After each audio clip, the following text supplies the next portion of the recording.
Bonjour et bienvenue dans cette vidéo où je vais te montrer mon batch cooking pour les jours à venir. Je vais préparer 3 plats familiaux et 2 entrées. Les 3 plats familiaux, ça va être une blanquette de poulet, du poulet mariné avec des carottes et aussi un chili con carne. Et pour les entrées, du céleri rave et des asperges à la vinaigrette. Alors les entrées, ça peut être mangé comme une entrée, mais ça peut aussi constituer un accompagnement, un petit peu comme le légume en fait de ton repas. Pour chaque repas, pour bien équilibrer, il faut avoir légumes, féculents, protéines. Si tu découvres mon compte, moi c'est Camille, maman de 4 enfants et j'aide les mamans débordées à se reprendre en main, à manger mieux, à bouger plus sans se compliquer la vie. Alors comme on est une famille de 6, nous ces repas-là vont nous faire à peu près 2-3 jours, mais pour toi ce sera peut-être un peu plus longtemps et tu pourras congeler aussi si tu as des restes, mais j'y reviendrai sur les délais de conservation. Donc avant de commencer, je vais t'expliquer comment on va procéder et les temps de cuisson. Donc la blanquette, comme c'est en cocotte en fonte, ça cuit environ 2 heures au four, donc c'est le premier plat qu'on va lancer, mais ensuite il n'y a pas besoin de le tourner, donc ça cuit tout seul, il n'y a rien à faire, tu peux même aller faire autre chose dans ta maison, voilà. La deuxième chose qui met un peu de temps, c'est le chili con carne, il y a 10 minutes de préparation à peu près, mais après il y a 30 minutes de cuisson. Les asperges et les carottes, il y a un petit temps de cuisson, les asperges à peu près 20 minutes et les carottes environ 20 minutes aussi, 10 minutes à la casserole et ensuite 10 minutes à la poêle. Donc en tout, pour faire tout ça, il faut compter environ 1 heure, c'est le temps que j'ai mis. Bien évidemment, quand on débute, ça peut prendre un peu plus de temps, surtout quand on ne maîtrise pas forcément les recettes. Alors, je vais commencer par préparer tous les légumes. Donc, je vais éplucher toutes les carottes, à la fois pour la blanquette et pour les carottes qui iront avec le poulet mariné. Et je vais garder aussi de côté une carotte pour mettre dans le chili con carne parce que ça apporte du bon goût. Pour la blanquette, comme pour le chili con carne, ça se mange plutôt avec du riz. Comme le riz se conserve pas très longtemps une fois qu'il est cuit, je le ferai au dernier moment quand je choisirai de manger ce plat-là. Voilà. Alors voilà, j'ai d'un côté les carottes que je vais couper ensuite en rondelles tout à l'heure pour faire les carottes qui iront avec le poulet, des sortes de carottes Vichy, ça n'en est pas vraiment, mais voilà. Et ensuite les carottes pour ma blanquette. Je vais finir de préparer les légumes, donc les oignons. Ça c'est l'oignon pour le chili con carne et celui-là pour la blanquette. Voilà, les oignons sont prêts, après je les rince. Et puis, je les mets de côté. Les poireaux, maintenant, j'en ai pris beaucoup, un peu trop. Je pense que je ne mettrai pas tout dans la blanquette, mais c'est pas grave, je vais quand même les préparer. Et puis, ceux qui sont en trop, je les ferai cuire au cuve-vapeur une 50aine de minutes. Et comme ça fait une entrée de plus, des poireaux à la vinaigrette. C'est très très bon. Donc, pour les préparer, j'enlève les feuilles du bout, le petit oignon là, et puis ensuite, j'enlève la première peau, hop, comme ça. Ensuite, je tranche ici, pour pouvoir ensuite bien nettoyer au robinet, voilà, bien nettoyer là la terre qui vient se glisser ici. Voilà, donc j'ai lavé les poireaux, je vais prendre pour la blanquette 5, voilà, que je mets de côté, et ceux-là je vais les mettre au frigo dans un torchon. J'ai aussi lavé les champignons, alors j'ai eu un commentaire sur une de mes vidéos comme quoi il ne fallait pas laver les champignons. Alors pour moi les champignons de Paris, je préfère les laver parce que j'ai pas trop envie de manger de la terre. Normalement effectivement il faudrait les essuyer ou même il y en a qui les épluchent. Bon, moi j'ai pas le temps donc voilà. Je les lave et ensuite je vais venir les couper en fines lamelles. C'est la première fois que je fais ce format sur YouTube. Donc n'hésite pas à venir me dire tes commentaires. J'accepte toute critique constructive bien sûr pour pouvoir ensuite m'améliorer et vous proposer des contenus qui sont utiles. Maintenant que les champignons sont coupés, je vais les mettre de côté et je vais couper aussi les carottes en rondelles, les poireaux aussi et l'oignon en petits morceaux. Pas besoin de faire des petites rondelles parce que comme ça va cuire très longtemps, ça va devenir tendre dans tous les cas. Je mets volontairement beaucoup de légumes dans ma blanquette parce que je trouve que c'est un plat sinon qui manque un petit peu de légumes. Si on met un tout petit peu de carottes et un seul poireau, comme c'est le cas souvent dans la recette officielle, ça fait pas beaucoup de légumes. Donc là, je mets pas mal de champignons, de carottes, de poireaux. Pour préparer la blanquette, on va commencer par faire dorer les morceaux de poulet dans la cocotte en fonte sur le gaz. C'est pour ça que j'utilise une cocotte en fonte parce que ça va à la fois sur la gazinière et dans le four. Mais si on n'a pas de cocotte en fonte, c'est pas grave, on peut aussi faire ça à la cocotte minute. Dans ce cas-là, il faut chronométrer à peu près 45 minutes quand ça monte en pression. Et si on le fait au fait-tout, Dans ce cas-là, la cuisson est un petit peu plus longue et il faut compter à peu près 1 heure, 1 heure et quart sur feu doux en vérifiant la cuisson. Pour faire cuire ma blanquette, je vais venir faire préchauffer mon four sur 160 degrés. Donc c'est exprès une température assez basse parce qu'on va faire une cuisson longue. Pour préparer ma blanquette de poulet, je vais faire dorer mes poulets dans un petit peu de matière grasse. Donc je fais chauffer la cocotte en fonte, ça met toujours un petit peu de temps.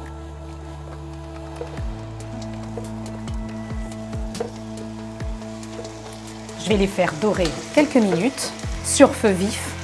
Quand ça a un petit peu doré, je vais pouvoir ajouter mes oignons. Et je vais faire encore dorer quelques minutes. Je vais assaisonner maintenant parce qu'une fois qu'il y aura les légumes, il n'y aura plus beaucoup de place dans la marmite. Donc je vais rajouter une petite poignée de gros sel, un petit peu de poivre et de la noix muscade. Je vais aussi mettre du laurier et de la sarriette et un petit peu de thym. J'ajoute mes légumes. Il y en a beaucoup donc, voilà. Vous voyez, c'est bien rempli maintenant.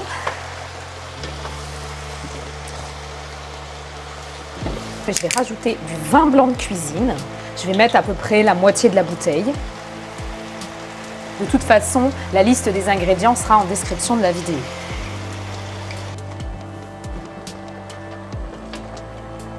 Et je vais pouvoir couper le feu, mettre le couvercle et j'enfourne pour 2 heures. Maintenant que mon poulet est cuit au four, je vais pouvoir passer à la préparation du chili con carne. Je vais donc couper ma carotte en tout petits morceaux. Je la coupe tout petit pour qu'elle puisse être tendre à la fin. Je vais également couper l'oignon en petits morceaux. Pour le chili con carne, je vais venir faire chauffer un filet d'huile dans mon wok.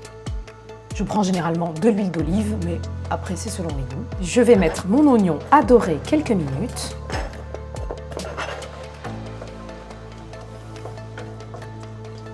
Quand mes oignons sont un petit peu dorés, j'ajoute les carottes. Et je mets aussi un petit peu de poivron surgelé. C'est optionnel. Je vais faire revenir quelques minutes le temps que mes poivrons dégèlent un petit peu dans la poêle. J'ajoute la viande hachée. Je vais aussi la faire revenir quelques minutes. Quand ça a un peu doré, je vais venir ajouter l'assaisonnement. Donc un petit peu d'origan. Si on n'en a pas, on peut mettre du thym. Je mets du cumin, du poivre. On peut ajouter une pointe de piment. Attention parce que les enfants peuvent ne pas aimer. Voilà, un tout petit peu. Et j'ajoute un tout petit peu de sel, mais pas trop parce que les haricots rouges, comme ils sont en boîte et avec leur jus, ça va venir saler le plat. Je vais ajouter les haricots rouges, donc je prends 2 boîtes de cette taille-là, à peu près. Voilà. Et je vais les ajouter avec le jus. J'en ai enlevé un tout petit peu, j'ai enlevé le jus en trop. Je ne les rince pas avant de les mettre parce que le jus, je trouve, apporte un bon goût. Je mets une 2e boîte parce que c'est un chili con carne XXL pour famille nombreuse. Et j'ajoute aussi la boîte de tomates. Pareil, c'est une grosse boîte là que j'ai mise. Je mélange bien. Et ensuite, je vais laisser mijoter sur feu moyen pendant un bon moment, environ 30 minutes, en remuant de temps en temps. Je vais commencer par préparer les carottes. Je les coupe en fines rondelles. On peut évidemment le faire au robot, c'est beaucoup plus rapide. Pour gagner du temps de cuisson, je vais mettre ces carottes dans une casserole avec de l'eau et les faire cuire une quinzaine de minutes jusqu'à ce qu'elles soient tendres. Ça fait comme une pré-cuisson et ensuite je les ferai revenir à la poêle. Je vais les mettre à cuire dans une casserole avec de l'eau froide, un peu de gros sel et quand ça bout, je chronomètre une dizaine de minutes et ensuite je vérifie si c'est cuit, si c'est suffisamment tendre. Pendant ce temps, je vais éplucher les asperges. Donc pour les éplucher, je pars pas complètement du haut pour pas abîmer la tête. Et je descends jusqu'en bas, j'épluche assez généreusement pour pas qu'il y ait de fil ensuite, qu'elle soit bien tendre à la dégustation. Et je coupe également le bout, comme ceci. Je n'oublie pas de tourner de temps en temps mon chili con carne pour ne pas que ça accroche au fond. Et je vais mettre mes asperges à cuire au cuve-vapeur 20 minutes. Je vérifierai ensuite si elles sont tendres à l'aide d'une fourchette. Si on n'a pas de cuit-vapeur, on peut tout à fait les faire. Une grande casserole bien large ou un wok rempli d'eau, on porte à ébullition et quand ça bout, on chronomètre 15 minutes et on vérifie à l'aide d'une fourchette si c'est tendre. Pendant que mes légumes cuisent, je vais préparer le céleri, donc je vais l'éplucher. Voilà, j'enlève la peau comme ça avec l'aide d'un grand couteau de cuisine qui coupe bien, couteau à légumes. Et ensuite, je vais le couper en gros bâtonnets de façon à ce qu'il rentre dans mon robot pour être râpé. Je vais venir maintenant râper mon céleri rave au robot. Je verse mon céleri dans un grand saladier et ensuite je vais préparer la mayonnaise qui va aller avec. Avant ça, je remue le chili con carne. J'en profite aussi pour vérifier si mes carottes sont cuites. Elles sont encore un peu dures, donc je vais laisser 5 minutes de plus avant de les arrêter. Pour faire ma mayonnaise, j'ai besoin d'un jaune d'œuf. Donc je vais séparer le blanc du jaune. J'ajoute une cuillère à soupe de moutarde forte, une cuillère à soupe de vinaigre. Je mélange. J'ajoute du poivre. Ensuite, je vais venir monter ma mayonnaise à l'aide d'un fouet électrique et avec de l'huile de colza. Il vaut mieux mettre un tablier parce que ça éclabousse beaucoup. Et donc, je vais mettre l'huile très progressivement.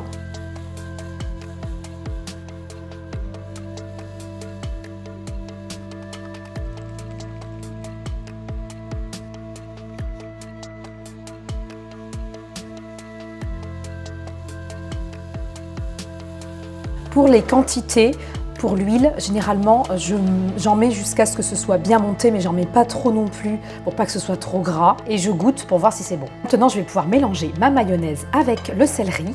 Attention toutefois, si tu ne le manges pas dans les 48 heures, il vaut mieux faire la mayonnaise plus tard parce que comme il y a de l'œuf cru, ça ne se conserve pas longtemps. J'ajoute également du jus de citron, le jus d'un demi-citron à peu près. Hop, les pépins, on n'en veut pas. Il y a pas mal de gros morceaux dans ma salade parce que mon robot fonctionne plus très bien. Voilà, ma salade est prête. Je vais pouvoir la mettre au frigo quelques heures avant de la manger.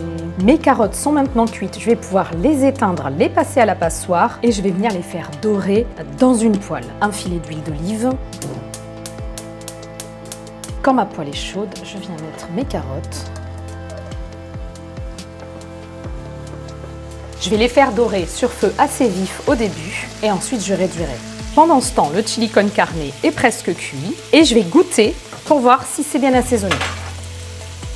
Et entre-temps, les asperges aussi ont fini de cuire. Donc je vais vérifier si elles sont assez cuites en plantant une fourchette tout simplement dedans et ça doit être suffisamment tendre. Elles sont encore un peu fermes, donc je pense que je vais rajouter 5 à 10 minutes de plus parce que j'aime bien quand elles sont bien tendres. Une fois que les carottes commencent à être dorées, je vais pouvoir les assaisonner avec un petit peu de thym, un petit peu de cumin, poivre. Et ensuite, je vais les laisser cuire comme ça pendant une quinzaine de minutes à feu doux. Pendant ce temps, je vais en profiter pour préparer la sauce vinaigrette pour les asperges. Donc, je vais mettre une grosse cuillère à café de moutarde forte. Je mets de l'huile de colza et du vinaigre de vin. Je vais mettre progressivement l'huile et le vinaigre en alternant, un peu d'huile, un peu de vinaigre. Et bien remuer pour que ça monte un petit peu. Ça va faire un peu comme une mayonnaise, mais avec de la vinaigrette. Il ne faut pas aller trop vite parce que sinon, ça ne monte pas bien.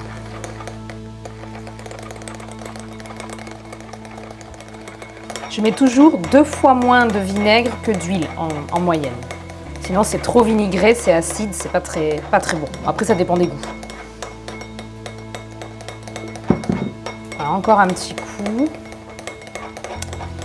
Et puis ça va être bon. Voilà.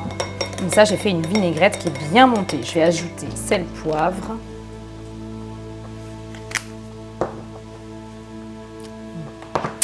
Et voilà, ma vinaigrette est prête. Et dernière étape, ou presque, je vais préparer la marinade pour le poulet. Pour ça, j'ai besoin de gingembre, d'un citron vert, il est un peu dur celui-là, de sauce soja, de curry et d'un peu d'huile d'olive. J'épluche mon gingembre, j'ai pris à peu près l'équivalent d'un gros pouce. Dans un petit bol, je vais mettre 2 cuillères à soupe d'huile d'olive, 2 cuillères à soupe aussi de sauce soja salée. J'ajoute le jus du citron vert. Il n'y a pas beaucoup de jus dans celui-là, mais bon. On va faire avec. Et ensuite, je râpe mon gingembre à l'aide d'une râpe toute simple.